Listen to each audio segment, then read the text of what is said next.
We are here with Sir Ron Dularte of Comedy Manila. Hello. What's up? Welcome, Dulatre. sir. Mali na agad. Mali ba? Dulatre. Dulatre. Don't worry, palagi namamali yung Hindi, last sinadya name. ko talaga maliit, bro. Okay. Oo, kasi gusto ko nakukorek ako eh.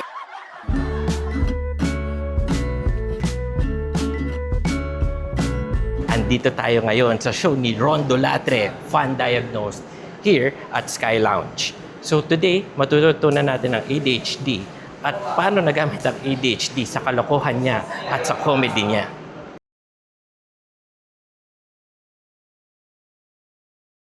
Welcome to Unbreakable Nation. We are here with Sir Ron Dulatre of Comedy Manila. Hello, Unbreakable Nation. Alright.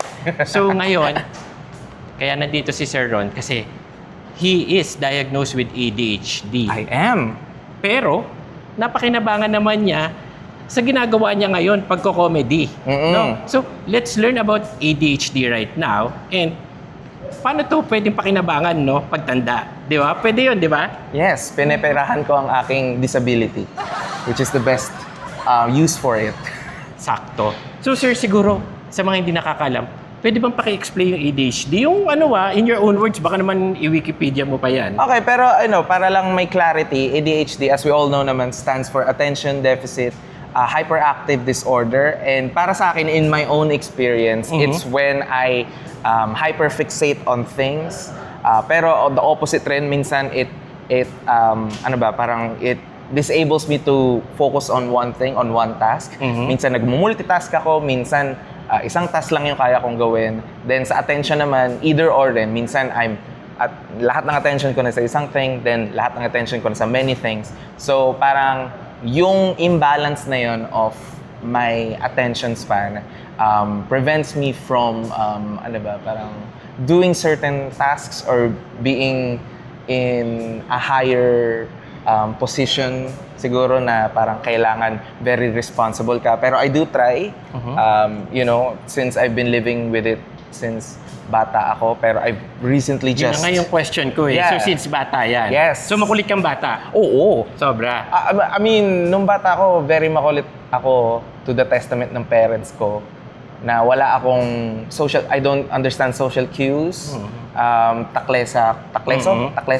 Basta madaldal ako. Minsan parang I say the wrong things or parang I'm very blunt, very honest. Kaya siguro ngayon yung mga bata ngayon, we cannot just judge them, no? Uy, makulit to. That's right. Or probably, do not label them din naman na, uy, may ADHD to. Oo. Di ba, ano? Huwag mong batukan yung bata porket makulit lang. Ano yung pinaka-Ron moment, no?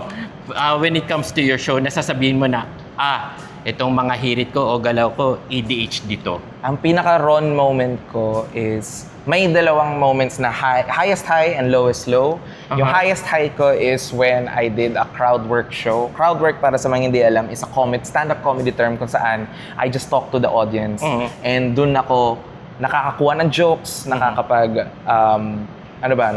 ng comedy, no script, improvised. And it was supposed to be... So talagang papasok ka lang. O, kunyari ma'am, sa stage, pasok ka lang, bahala na. Bahala na. And Okay. may mga ibang comedians na do it and may mga nakahanda silang jokes. Pero I once did a crowd work show kung saan 40 to 50 minutes straight.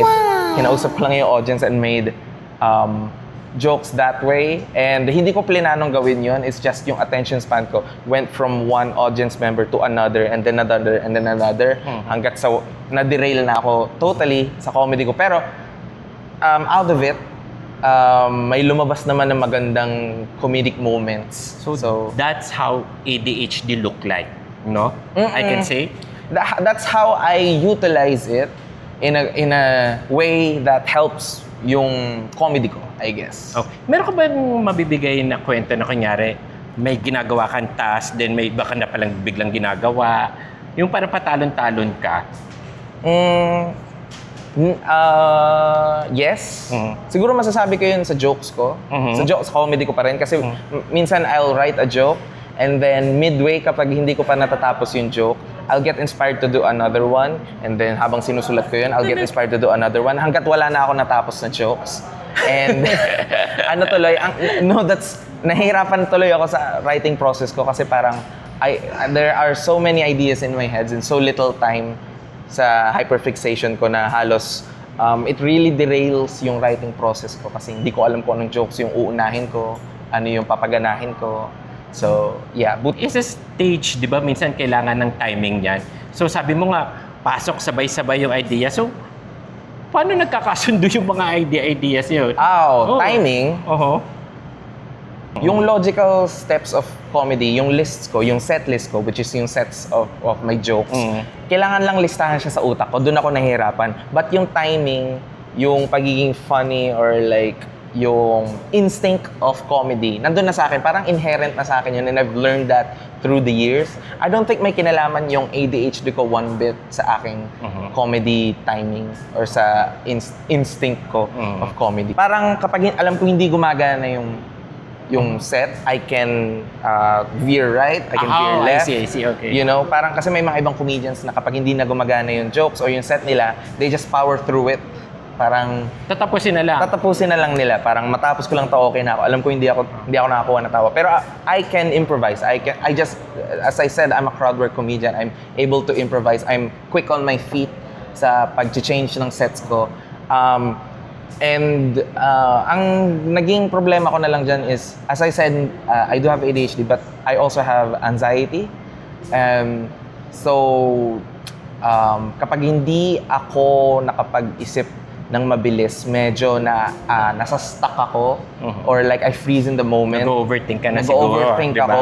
And by the time na I realize na I'm overthinking, 30 seconds have passed and umalis na yung audience. So when you say anxiety, kunyari, shucks, parang kailangan ko mag-adjust Kasi pag di ako nakapag-adjust, pwedeng ganito, tapos ganito.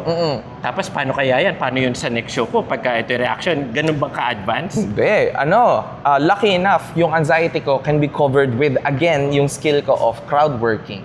Kasi kapag hindi gumagana yung written set ko, habang I'm editing and rewriting in my brain, I'm talking to the audience. And I guess that's a factor of my ADHD.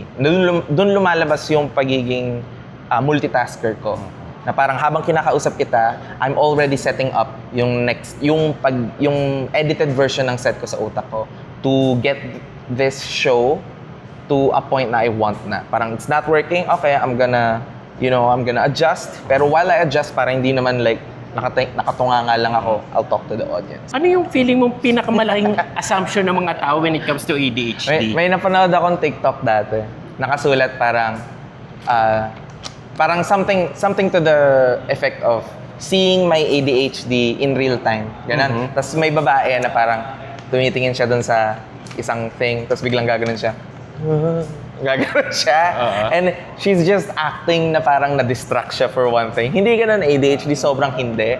Ang ADHD ko is like starting a subject, then habang hindi pa tapos pag-usapan yung subject na yun, I've already found another interesting angle to that subject and I'm already there habang yung kausap ko nandun pa sa last subject namin. So I'm talking about the same subject pero parang pa iba-iba ako ng ng angles of that subject. Like I'm still there but I want to talk about something else na. So yung pagka-rapid change ko of conversation like that, doon maybe masyado halata yung pagiging ADHD ko. Pero hindi kami yung parang gaganon kami. Walang ganon. I think that's funny, pero it's not accurate. Ako, eto bro, nasabihan ako neto dati.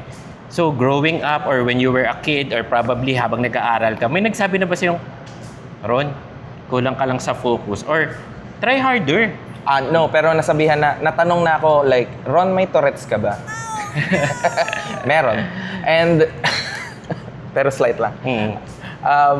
Pero it's those things, yung mga tanong na yun na parang made me question nga kung meron ba talaga ako. Kasi I know naman na since bata ako, makulit ako. Pero me and other parents thought lang naman na, it's a kid thing. Ganito naman lahat ng bata. May face naman sila na talagang makulit sila. Yes. Pero kakaiba yung sa akin. Tumanda na. Kahit kasi tumanda na ako, bakit ganito pa rin? Kailan ba to tumitigil? Ang tanong ko. That's why ako na yung nagka-initiative of getting myself to a professional, a medical professional, psychologist and parang nakitest na ako. Hindi ako yung parang like, may ADHD ba ako? And she's like, yeah, meron. Tapos okay na. No, like, I really wanted to make sure na meron talaga, like written on paper, on medical records na meron. Kasi this is not something to take light of naman.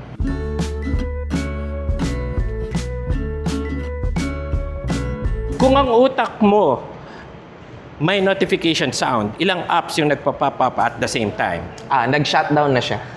Lobat na siya and out of storage na. Oo.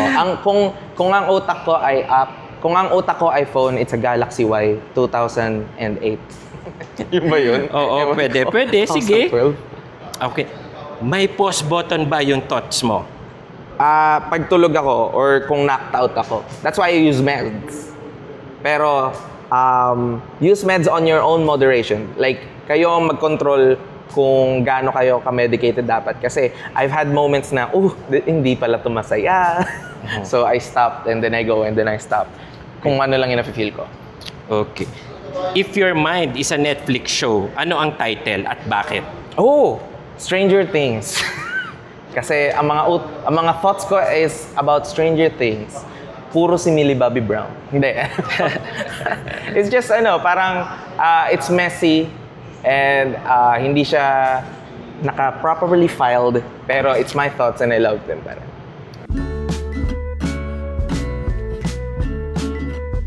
Okay. Nandito ka na.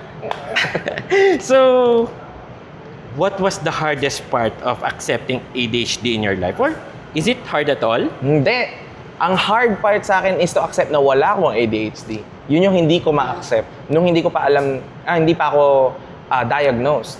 I couldn't accept na this is just the normal me. Or normal lang ako. I always thought na, may saltik ako. Parang ganun. Parang lahat ng mga tao sinasabi sa akin, even yung sarili kong parents ko, told me na hindi, bata ka lang, or like, hindi, hyper ka lang. And I accepted that for a long time. Yun yung mahirap i-accept na wala akong ADHD. So, nung na-diagnose ako, it felt like I was validated for the first time in my life na, eto yung normal ko. Ganun.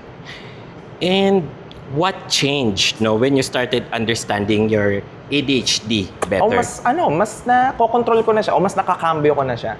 Parang, in talking with my psychologist, marami siyang mga behavioral patterns na nakita sa akin na dati hindi ko ma-understand or it's a parang subconscious thing na sa akin. Pero nung sinabi niya sa akin, nilayout niya sa akin yung mga patterns ng buhay ko, I'm like, gets. Parang kaya ko silang i-stack or parang puzzle.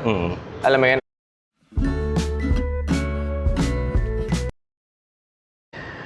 Ano gusto mo sabihin sa mga batang may ADHD ngayon? Makulit ka. And that's good. Don't ever let anyone tell you na parang may mali sa pagiging makulit. Dahil bata ka eh. That's the most parang acceptable na era ng buhay mo na makulit ka. Fall down, masugatan ka, learn lessons, and then sana magkaroon ka ng environment kung saan all of those are validated or accepted or parang may magsasabi sa'yo na, hey, do you feel different sa utak mo? We can talk about that. Ganun. That's what I wish about you. So, I won't wish about, parang hindi ako magre-request sa'yo to do anything. Ang i-wish ko sa'yo is to be in a healthy environment.